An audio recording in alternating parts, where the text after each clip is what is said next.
Sir. और आपने भी इस बार कहा था एक अवधेश यादव है, वो लिख रहे हैं, एक मिनट सुनिए। सहारा जीत की कगार पर खड़ी है। आज चाहे कि स्थिति कुछ भी कर ले, लेकिन सहारा इंडिया परिवार जीत सुनिश्चित तय है। ये इसका इनका क्या तात्पर्य है कि अदालत में 10,000 करोड़ रुपए जमा कर देंगे, हम लोग तो सब खुश हो जाएंगे अगर सहारा जीत के कगार पर खड़ी है तो? सर ऐसे देखो सर, अंधभक्तों को जवाब देना तो मतलब खुद की हम बेवकूफी समझ रहे हैं कि उनके पास कोई काम नहीं है, उनको खेल खेलना है व्हाट्सएप का, उनको कुछ अपना कमेंट कर देना है, साइड हो जाना है। हमारा और आपका समय बर्बाद कर रहे हैं ये लोग। जैसे कन्हैया साहब शुरू में आकर के आज तो नहीं नजर आ रहे हैं। आजकल उस महिला प्रभा जी का रोना जो देख रहा था, मैं देख करके, ऐसी कोई ग्रुप नहीं रहा होगा जिस ग्रुप में मैंने कल की वीडियो आपकी शेयर ना की हो। कम से कम 500 लोगों तक आपकी वीडियो गई होगी। हो सकता है उसमें से कुछ लोगों ने देखा होगा। मैंने देखो कि उत्तराखंड में इतने ग्रुप हैं, इतने न्यूज चैनल से मैं जुड़ा हुआ हूँ व्हाट्सएप ग्रुप में, लेकिन उन सब लोगों के पास भेजा कि किसी को तो उनका दर्द दिखाई दे और कोई उत्तराखंड में भी तो आवाज बने उन गरीब निवेशकों का। आज पहाड़ में सर किन किन परिस्थितियों में लोगों ने पैसा जमा किया होगा, और आज सरकार, या तो हमारी यहाँ तो बीजेपी सरकार है, यहाँ तो श्री पुष्कर सिंह धामी जी, यहाँ अमित शाह को नहीं दिखाई दे रहा कि इतने दिन से सरकार है और आज तक क्या किया। उनके आंख के नीचे उनकी जमीनें बिक रही बगल में हरिद्वार में सर, 555 बीघे। और जिलाधिकारी के समय में रोक लगी, वही जिलाधिकारी आज की डेट में गढ़वाल मंडल के कमिश्नर है विनय शंकर पांडे जी। उनसे मेरी कई बार बातचीत हो गई। खुलेआम 4 मुकदमे हो रखे सर, देहरादून, चंबा, कोटद्वार और ऋषिकेश में। लेकिन यहां तक कि कोई केस को, यहाँ चंबा के केस में एफआईआर लगा दिया। आज 2-2, 2.5 साल हो गए, वो चार्जशीट लगाने को तैयार नहीं है, क्योंकि सब मैनेज हो रहे हैं बड़े अधिकारियों के माध्यम से। अच्छा, इनकी जो मीडिया संस्थानें हैं, क्या वो क्या कर रही हैं? वो अधिकारियों को मैनेज करने का काम कर रही हैं, जहां कहीं भी निवेश आरोप लगाते हैं। मैं तो उस डेट के अगर निकाले तो मैं देखूं कि मैं 5-7 लोग मिलकर के गए थे कप्तान साहब के पास, एसएसपी के पास, और उस दिन हमारे सामने की बात है कि एसएसपी साहब से डायरेक्ट टेलीफोनिक बात कर रहे थे ब्यूरो चीफ, और उन्होंने कहा कि नहीं, सहारा के वकील आएंगे, इन लोगों को बताएंगे किस तरीके से पैसा मिलेगा। जब पोर्टल बन गया तो ये लोग पोर्टल पे क्यों नहीं जा रहे हैं, क्यों मुकदमा कर रहे हैं, क्यों ये नाजायज सहारा के लोगों को परेशान कर रहे हैं? हम नहीं जाना चाहते सर पोर्टल पे। हमने मुकदमा किया है पोर्टल पे, सोसाइटी के लिए बना है। हमने 25 साल संस्था में सेवाएं दी। हमारा फ्यूचर फंड 6,96,000 रुपये आया हुआ है। हमारा हेल्थोरियम का पैसा है, उसके लिए कौन सा पोर्टल बना हुआ है? उसके लिए इन्होंने जब दबाव बना, इससे पूर्व में भी एक मिलेगा आपको। हेल्थोरियम का तो कोई रिकॉर्ड ही नहीं है आपके पास सर। हेल्थोरियम का उसका कोई रिकॉर्ड है, कोई कागजात है? इन्होंने जब भुगतान के लिए यहाँ का रीजनल मैनेजर मुझसे मांगा तो मैंने कहा मुझे लिखित लेटर दो। जब इन्होंने आधार कार्ड और पैन कार्ड मांगा, क्योंकि वो 19,500 की सर ये एडवाइस नहीं देना चाह रहे थे एक मुश्त। इन्होंने कहा कि आप अपने परिवार के 2 सदस्यों के आधार कार्ड और पैन कार्ड दे दीजिए, तो तीन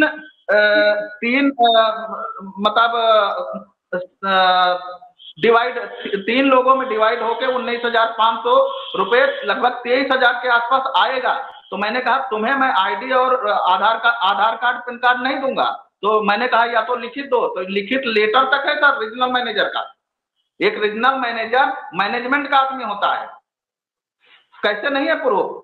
इनका मैंने प्रिंट आउट दिया हुआ है, इनके मेरे पास पूरा डाटा है सर। वो अलग बात है कि रसीद नहीं दिए। नहीं, अवधेश सिंह लिख रहे हैं कि 12 लाख कार्यकर्ता मर रहा है, लेकिन उसका हाल पूछने वाला कोई नहीं है, सहारा नहीं या ना ही सरकार। ये बात तो बिल्कुल ठीक है, मैं भी ये समझ रहा हूं कि लाखों जो कार्यकर्ता हैं, लाखों जो एजेंट बंधु हैं, वो दर की ठोकर खा रहे हैं, बेहद परेशान है। ये बात तो किसी से छिपी नहीं है। और सर मैं आपसे एक चीज जानना चाह रहा हूं कि सर आपने भी कहा था कि ऐसा कोई भी ऑफिस हो जो पैसे आज भी वसूली कर रहा है। मैं यहाँ के रीजनल मैनेजर, कोई यहाँ का ब्रांच मैनेजर बाबू नहीं ले रहा, चपरासी नहीं ले रहा। 1000 रुपए सहारा के ऑफिस में किराया न देने की वजह से ऑफिस बंद हो गया, लेकिन जो सहारा लाइफ इंश्योरेंस का ऑफिस है उसमें बैठ के 1000 रुपए डिफेंसी के नाम पर रोज वसूल रहा।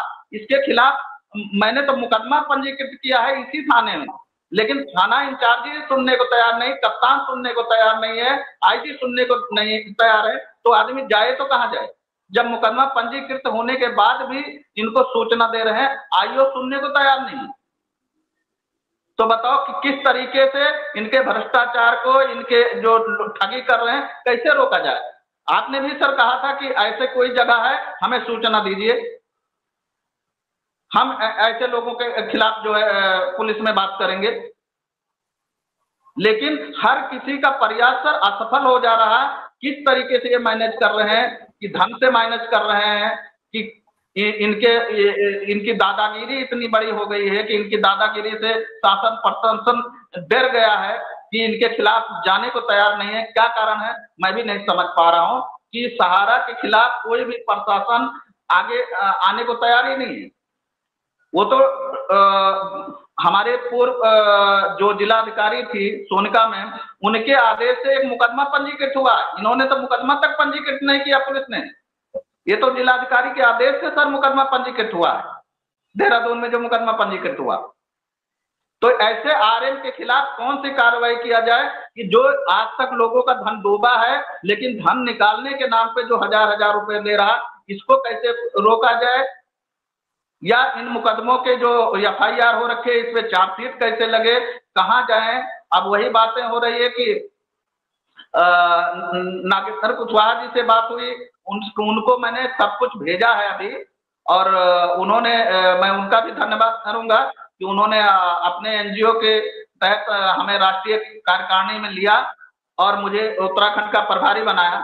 उसी पे आज हम मीटिंग के लिए ऑफिस में बैठे भी थे कि कुछ लोग आए और मैं उनको कुछ लोगों को और एनजीओ के साथ जोड़ करके और कुछ लेटर पैड वगैरह प्रिंट करके, और मैं उनसे कहूं कि सर इसको भी ये सुप्रीम कोर्ट ले जाया जाए चारों मुकदमों को, क्योंकि पुलिस कहीं से कोई कार्रवाई करने के तैयार नहीं है सहारा पे।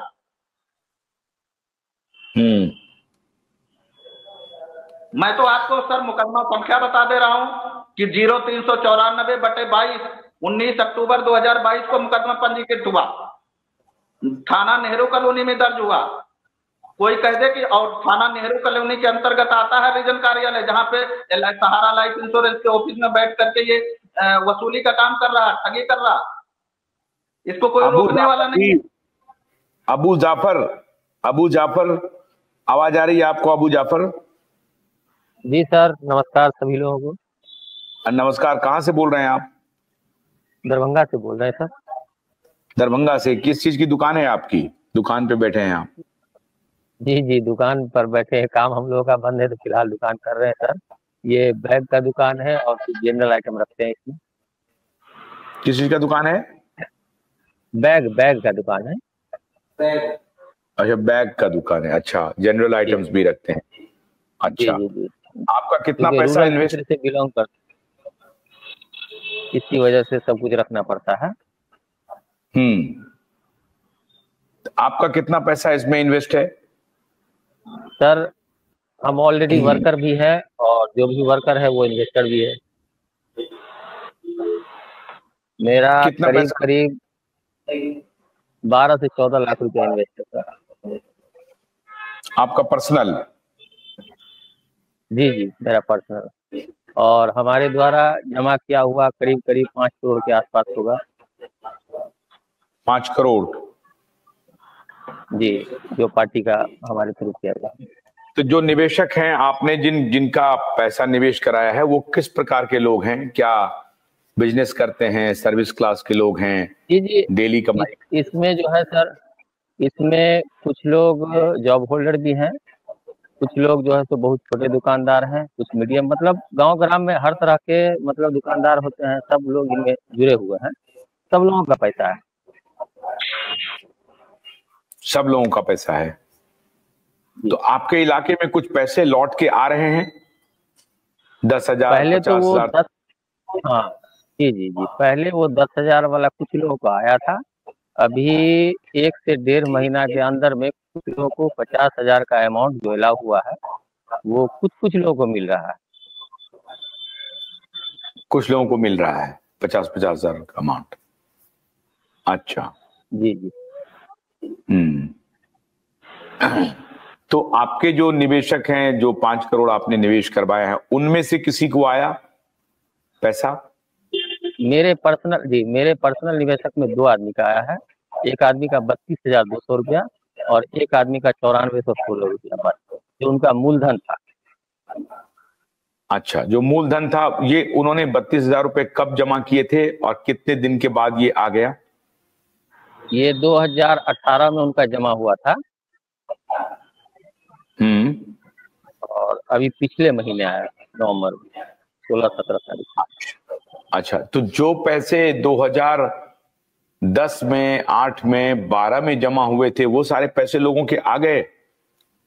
अगर 2016 तक सर, तो 2016 तक जिस ब्रांच से हम लोग जुड़े हुए थे सर, FC ब्रांच है, तो वहाँ क्योंकि फील्ड से काम होता था तो ब्रांच के थ्रू ही लेन देन होता था, तो उस वक्त तक करीब ठीक था।